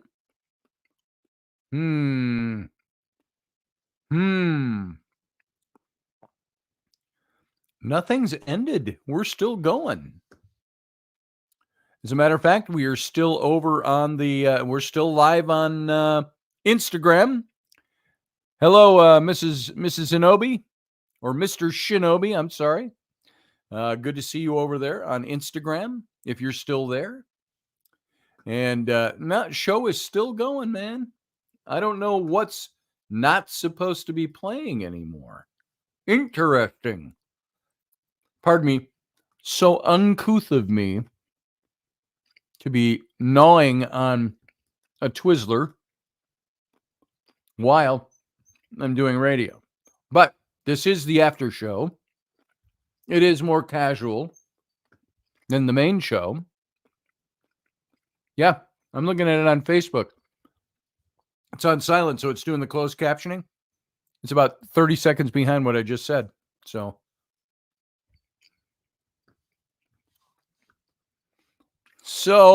we're still going over here, brother. I'm not sure what's up. Oh, I'm sorry. Here, I'll just throw the link in. Thanks, Professor Bauer. There it is again. Click on that link, Jason. That link will not work. Let me recopy it. I'm copying it live right now in StreamYard, where I broadcast from. There it is. Looks like the same link. Shut up, Professor Bauer. I'm just not reading fast because I don't have my glasses on. Tell me I'm not paying attention. Oh, because you're in the because you called in. Dude, I think you were having a Biden moment. Yeah. Let me check my watch. I mean, come on. I was sitting there thinking, all right, he doesn't realize that he put an old link in the description. That link is not working for anybody to come to the studio. Right out of StreamYard. Well, you use that link that's in your description on YouTube, click on it and see what it does. It's not working? No, that's what we kept trying to tell you. But it's a blank screen, and up in the top left-hand corner, it says show ended 1 hour. 1 hour, 53 minutes and 25 seconds ago. Well, that's not right, because that's the link I pasted in when I put the post up. Well, that's weird. Clearly, don't know what to tell you. Clearly, somebody's fucking with me. Clearly, you have some anal linkage. It's the same one. Studio call. It's the same. Here, I'm going to click on it from Facebook. Hold on. Entering the studio, it says, this is the Facebook link. Yeah, go ahead and hit the enter studio and watch what it does. Let's see what it does. It'll just sit there. Look at that. I'm up here twice. I hear myself echoing. Here, watch. Boom. That's from the link from the Facebook. The link below just linked me right in. That's weird. I was doing the one that was in the description on YouTube. Yeah. That's normally where I watch from. Guys, both of us are telling you, shut up. We could take you. And it took two of you to get that out to even have a chance of that's right persuading us. According well, hey. Well, have you ever had your urologist know. Have you ever had your urologist tell you, you got a really big prostate? And I said, I'm going to tell all my buddies that today. My hot urologist said, you've got a really big prostate. So there you go. Haven't had that encounter yet. So I told her today, here, let me get rid of this other guy. I told her today, when I'm standing there leaning on the table, And now I'm delayed. Hold on. Maybe I got rid of the wrong one. I'm leaning on the table. She tells me, drop trowel. Got to check my prostate. I don't know if you were here for the beginning of the show when I said this. Yeah. I told her, last woman that did that, I married. So there you go. There you go. That's all I got. All right, so I just wanted to pop in and drop a couple of nuggets about all the shit that you were talking about as it relates to this Right on. current election selection that we are currently think that we're going through. So number one, as I said in the chat earlier, if there's any other reason than this for what the Dems are doing, then it is truly even more of a bizarro world than we think. But I think that everything that's going on over there is designed to fail. They're doing it on purpose. They know that it can't win, but they've thrown in the towel and they said, okay, let's let this play out, because there's no way in hell anybody with any kind of modicum anybody on that side of the ticket believes they could win. I think that it's clear, and they know it's going to happen. And I think they might even be realizing, those that weren't pre-selected and pre-positioned as pawns, but all of the other pawns that have been swept up in the pawnage, I think there's a bunch of them sitting there going, wait a minute, there's something not quite right here. Yeah. So there's not only the self-implosion of the poor policies and ideologies and all the other bullshit that goes along with anybody who's associated with this ideology on the left. Anyone's associated with that, they've got a very narrow tunnel vision of emotionally filled goals with no idea how to achieve them, because they don't think in systems and processes and all those kind of things. They got to fill that emotional goal need right now, because that's what's driving and fueling my animation, my thinking, my actions, my words, and whoever's face I decide to get in front of, because people need to know that I got an attitude about whatever the hell it is. Yep. So who was the guy, I don't know, 10 years ago or whatever it was, that did the Paul. No, he had run for president once. Yeah, I'm waiting. Yeah. I'm waiting for Harris to have one of those moments. The debate. Me too. The debate. The debate is the next watershed, and it will be most likely the chances of it. This is Trump's to lose. So as long as he doesn't do anything abnormal, if he does exactly the way he did with Biden, it's over. It's done. C'est la vie. And I think that what they'll do is they're going to use the debate as the next trigger point for the next move on the chessboard. And they don't have anything left to move on the board. They're out of pieces. I think and so that alone has caused them to sit there and go, shit. What do you think is going to happen when he gets? We're going to have to chalk it up and let it go, because there's nothing short of taking out Trump, which we tried and failed. Well, what do you think is going to happen with the sentencing under Judge Merchan in a few days? Not going to happen. Really? What do you think is going to happen?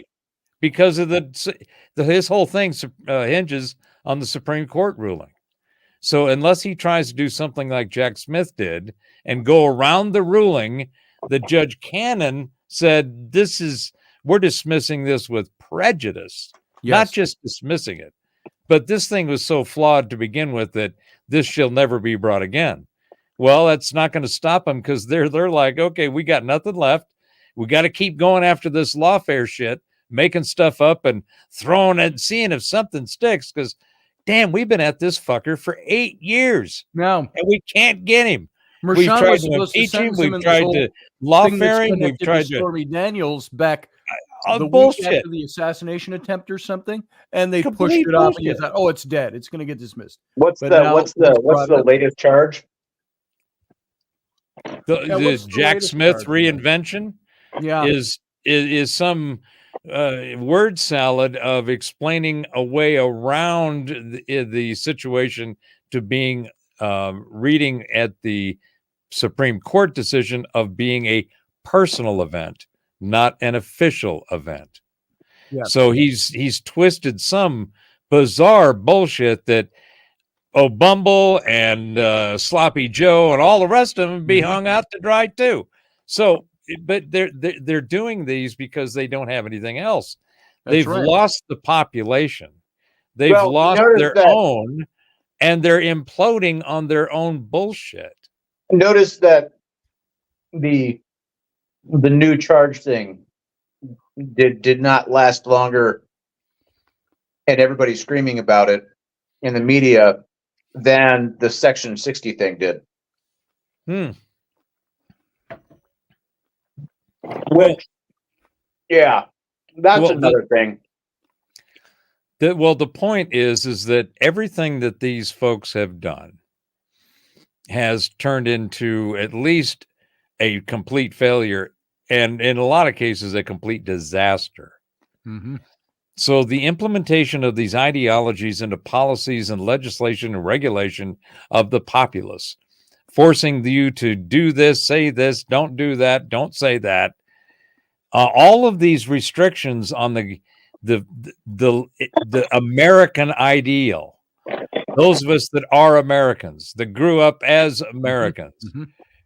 the assault on the nature of the way that functions has been unprecedented, and it's come from a bunch of subversive and dare we say nefarious ways of manipulating language, which you guys have heard me go on ad nauseum about. What they've done is they've taken and weaponized words by mangling, manipulating, and taking them and making them into something different. And all of these definitions of these words that we all used to use for one thing have now been recycled into a blender of bullshit. No. And have come out to something else that sounds like incoherent mental illness. No. They haven't been all flip-flopped and reworked. Jason in his rebuttal. They have been unburdened by what has been. They were unburdened by the burden that they were. Well, you're completely right, and the burden has now shifted to those who have to say, "Hey, wait a minute." Well, and those that are saying, "Hey, wait a minute," are us right now.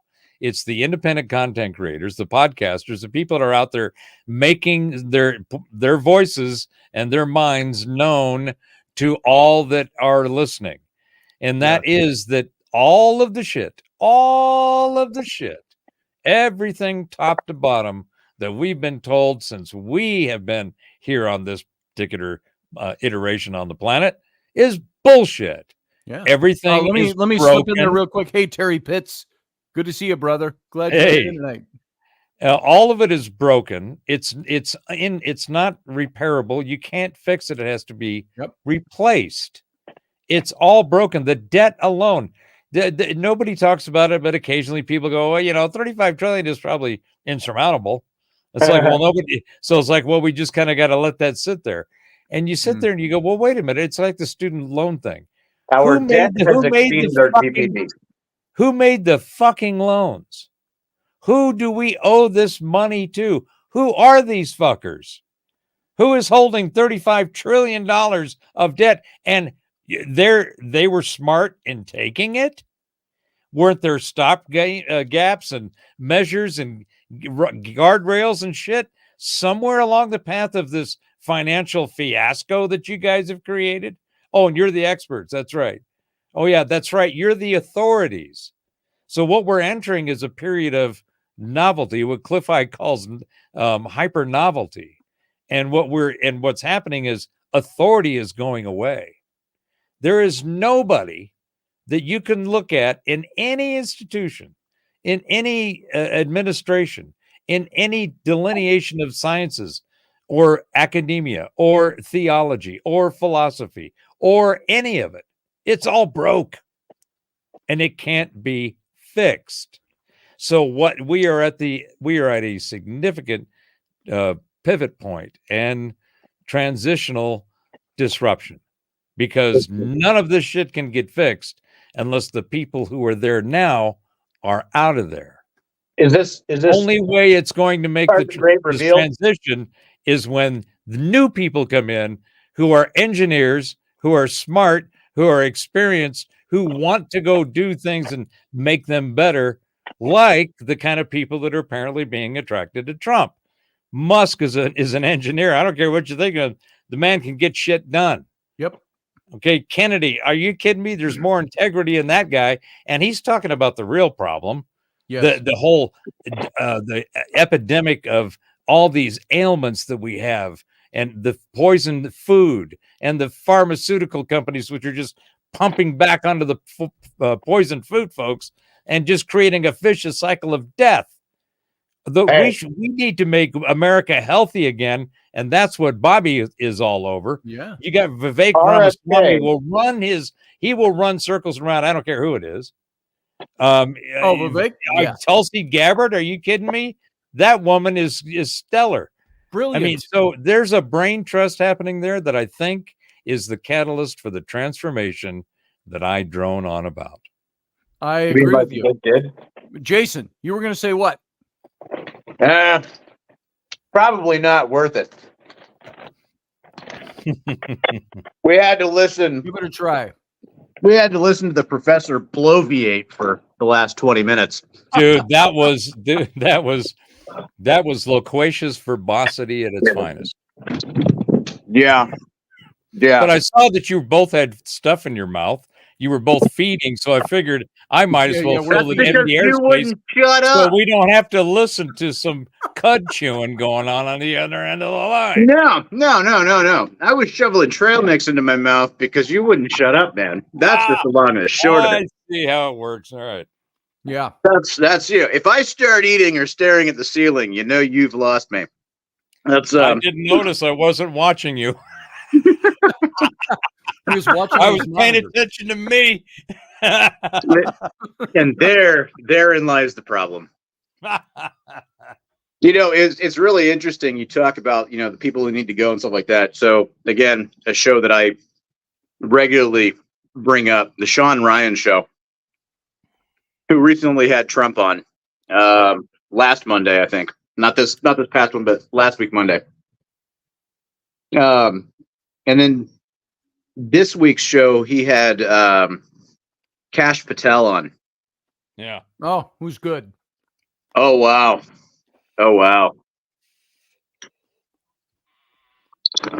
That guy, to listen to talk about stuff, I won't attempt to be, to regurgitate the show here, but one of the things that he did bring up was, surrounding kind of the topic of the deep state, quote unquote, right? Mm-hmm. But it's one of the big things that he said was all these people that are doing this or that are, in these positions that are, pulling these strings, etc., remove their security clearances. Yeah. Then they can't talk about shit anymore. Then they can't get involved in shit anymore. They can't do anything. Permanently deny their security clearances. And it's like, wow, you did that.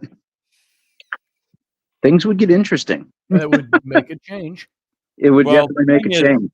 The thing is that, I don't think people understand or appreciate there's too much of the fear and the bullshit that's been cooked up for just the only thing that you can do when you have a ideological perspective of a neo-lib progressive is to be empathetic on whatever the hell you've classified and put into some kind of category and be the one that is going to save, and on behalf of these victims you're going to unleash your shit on those who need to pay.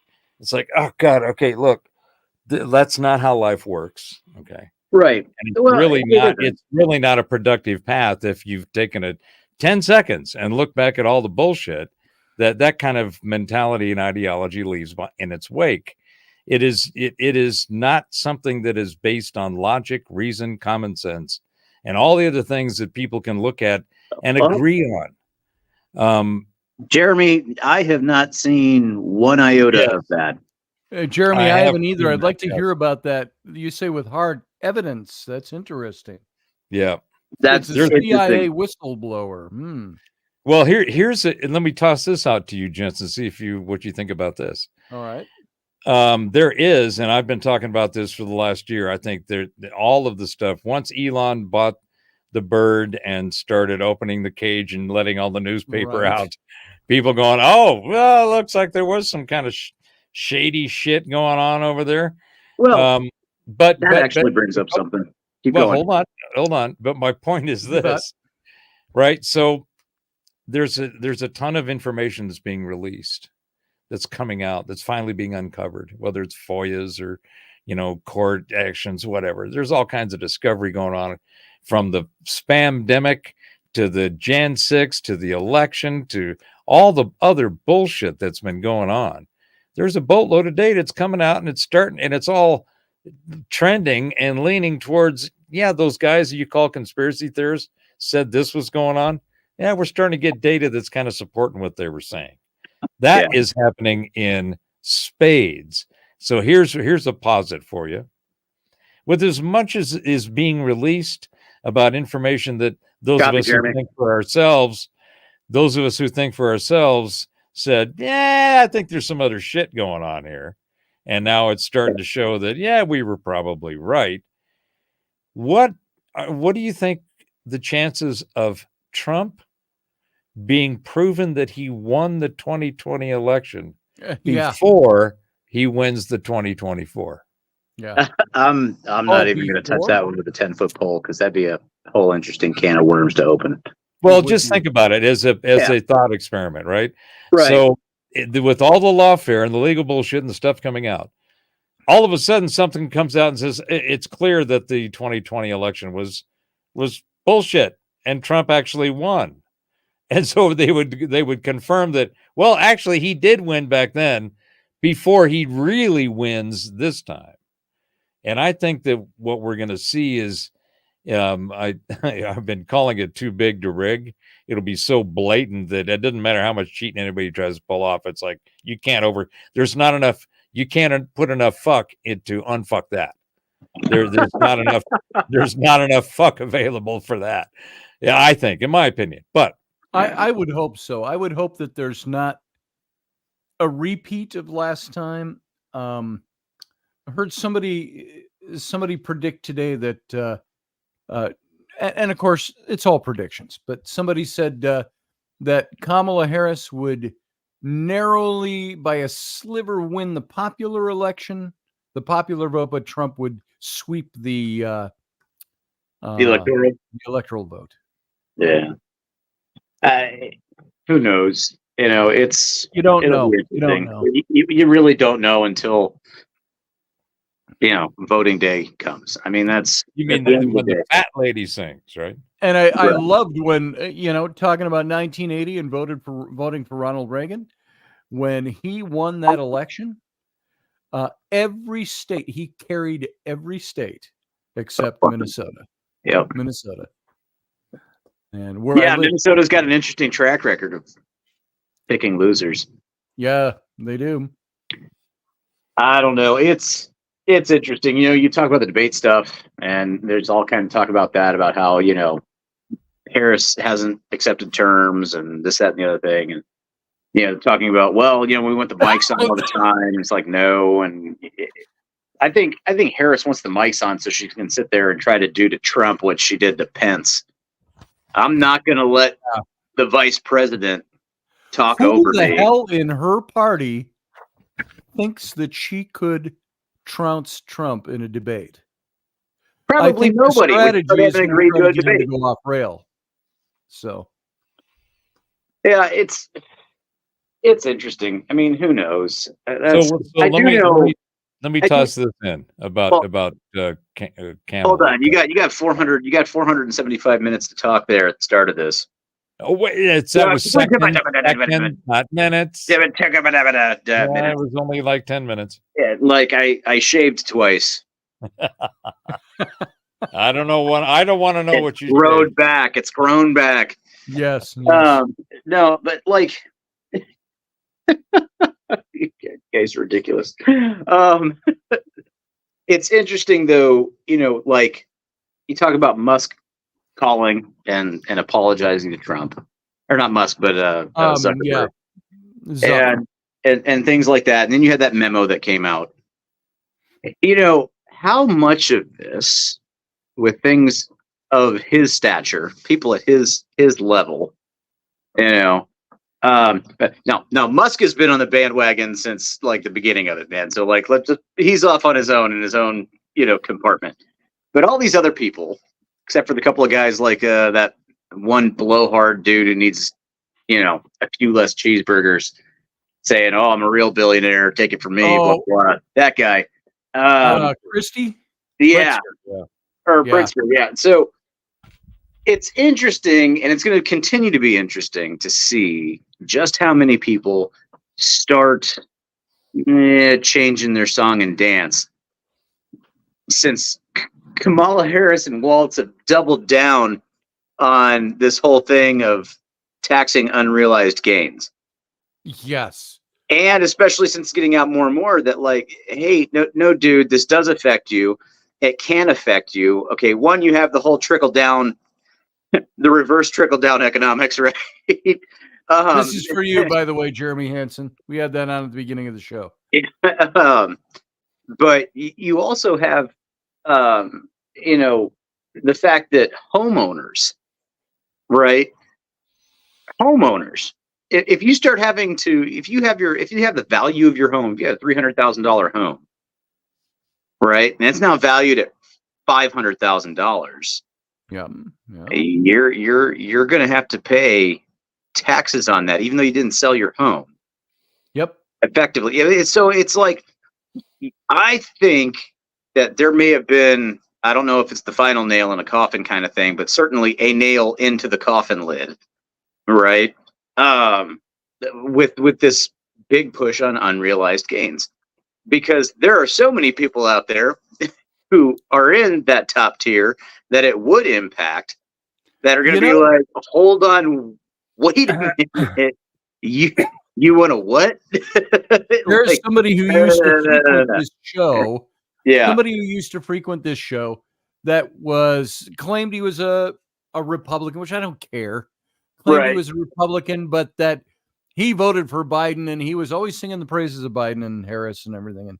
And then he's gone now, by the way. Some of you may know who it was, because he insulted my wife in public, and I told him to knock that shit off, and he didn't. So I said, okay, bye. But all that to say, he made the statement that, well, things are pretty good. Bidenomics is working. My house just doubled in value in the last year. And my IRAs are okay. And I get ready to get taxed on that, buddy. If you've got a Roth IRA, if you've got a TSP, if you've got anything. It was during this show, and I said, you do realize that while your house may have doubled in value, nobody can afford to buy it. Right. And you are going to have to pay taxes on that, that value. And I said, that doesn't sound like a good thing to me. It's like these people, people don't understand the fact that, look, don't get me wrong. Hey, I want people to have a living wage. I want people to be able to put a roof over their head, clothes in their back, food in their fridge, gas in their tank, and stuff like that. But let's get right down to brass tacks. All right. If you when you started making companies, hey, $15 an hour minimum wage, $18 California, $20 an hour minimum wage. You think that McDonald's is gonna stop charging more to pay? Like that's why it cost me $100 to take my 5 kids. Right. Exactly. Exactly. So that cost that they're having to shell out so they can maintain their bottom line gets passed on to the consumer. And it's like they don't understand that these kinds of things have impacts, second and third order impacts that roll downhill to the consumer, to the taxpayer. It's like, come on, guys. Yeah. How do you not get this?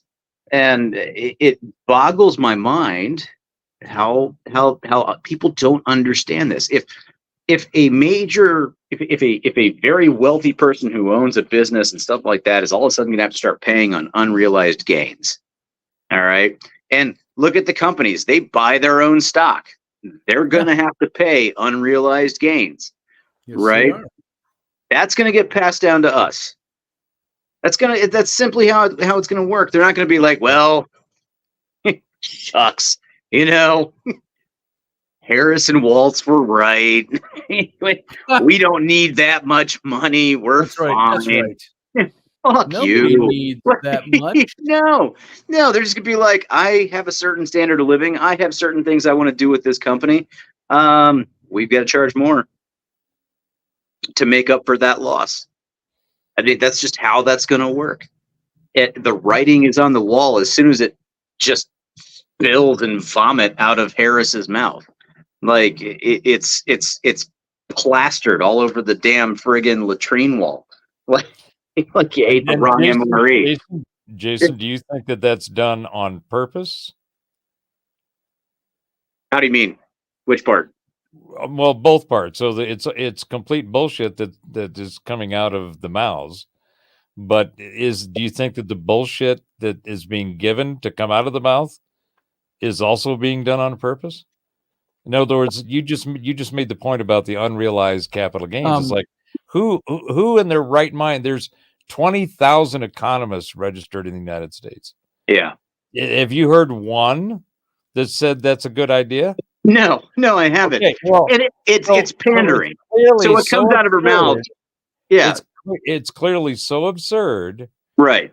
And it was given to be projectile vomited out at every stop wherever there was an audience to say it. Yeah, absolutely. Because that's what it's pandering. That's what they do. To cause the screw up. Supporting my premise. Yeah, but I think there's also enough there too that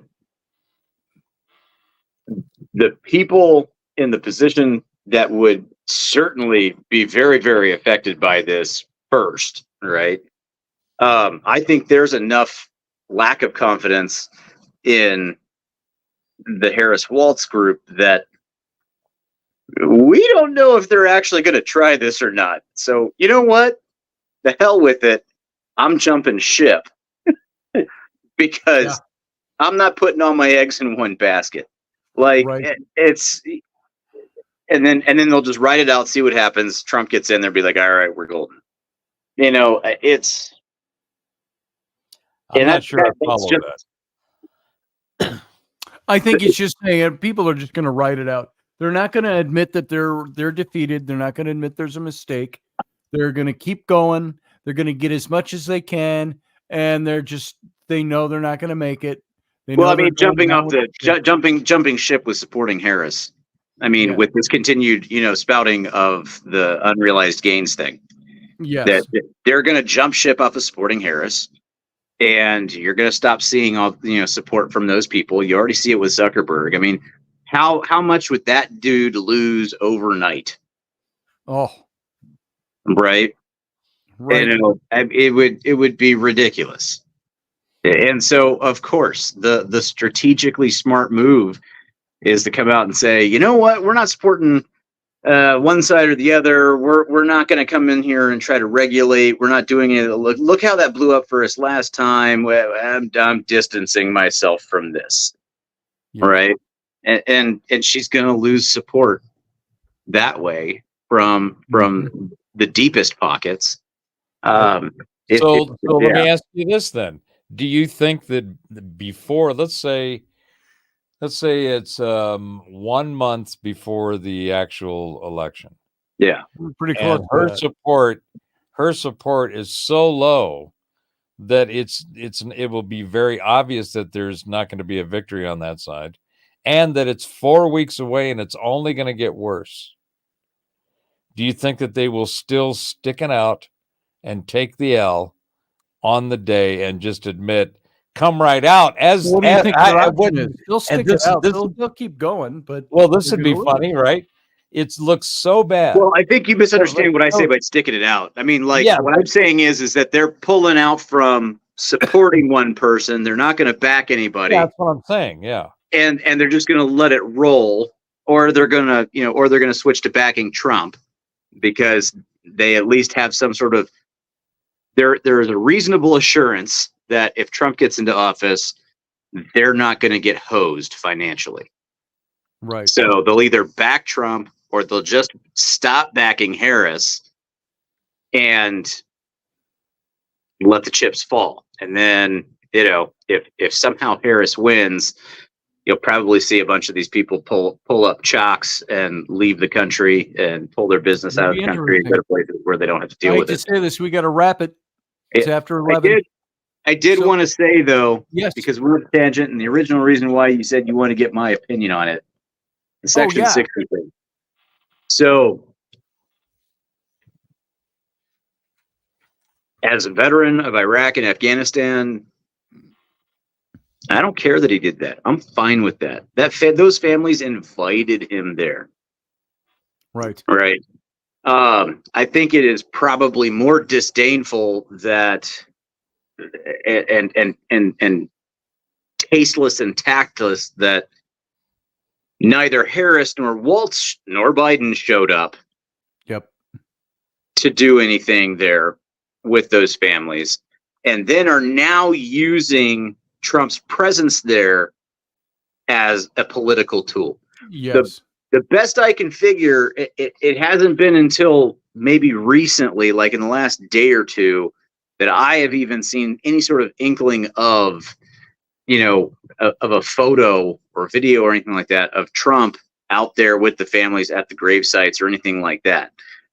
He said, "Hey, here's my personal photographer. Go ahead. If you want pictures, they'll go work with you. They'll do the thing. We want you to have this moment, et cetera, et cetera." He got video, he got footage of laying the wreath, right? Every president has had footage or anything like that, laying a wreath. Every politician who's had the footage somewhere, it's been used for some sort of political something, right? Yeah.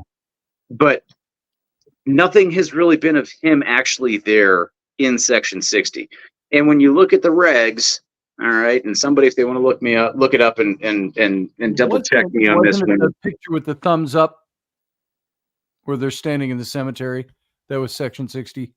Maybe. Yeah. And I just caught a people, right. He smiled at the camera and gave a thumbs up. Right. I saw some guy criticize, how dare he smile and give a thumbs up at the graves of our fallen soldiers? And it's like, shut the fuck up. He's with the families. That's why he's doing that. Yeah. It's like, hey, these people. And yep. The fact that the Biden Harris administration has taken zero responsibility for the 13 dead. Yep. Right. Even gone so far as to say the sacrifice was absolutely worth it. And not even commenting about the tragedy of the law. That's egregious. That is just wrong. Say whatever you want about, Bush, Bush Jr. W, and things like that. The man does so much for GWAT veterans because he knows that happened under his watch. He was in command. There hadn't been a change of command ceremony. It was his responsibility, and he carries that weight. And he does a lot for those soldiers and their families. All right. People may seem like, oh, he does some paintings. It's like, dude, he's sitting there and he's painting these faces. He has these people's faces in his mind. All right. Like that weighs on a person. There's a conscience there, right? There's some sort of level of conscience there. Biden always turns it into something about his damn son that, hey, good on him for serving, but he died of a brain tumor. You can't prove that it was burn pit related. All right. Shut up. Stop making it about Bo. All right. God bless him for having served. God bless him for having gone. But dude, if he is anything, like he is made out to be by his father, he would not want his dad sitting there doing that stuff and saying that. No, he wouldn't. And it's like, just come off it. And I'm glad to see that it's dropped. It's dropping out of public eye as rapidly as it is, because there's so much that can be brought up and shown that, hey, look, they weren't violating the regulations. Photography is allowed in Section 60. Well, media I also coverage think has to be they're dropping it verified. because they've got photos of Biden doing the same thing in the last election. Well, right. Yeah, exactly. You have that too. So it's like, well, all right, there it goes. We can't do anything anymore. Yeah. And we can't say shit. Great. It's like, dude, sweep off your own damn back porch There it before is. you start telling somebody to clean up theirs.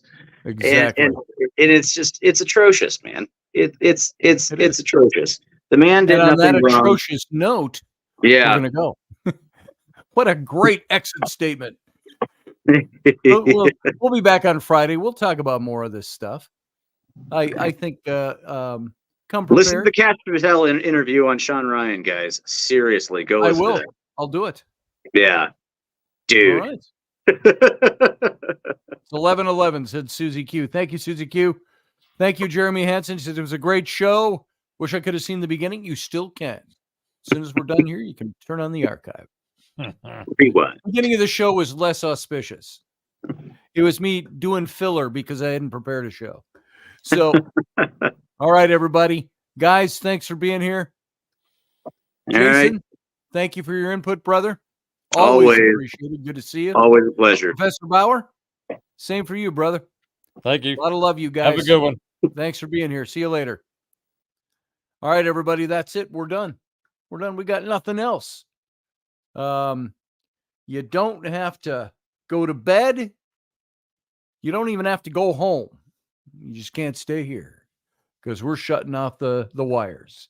So all of you, thanks for being around. Thanks for being part of my life and part of this show. And so until Friday, live long and prosper.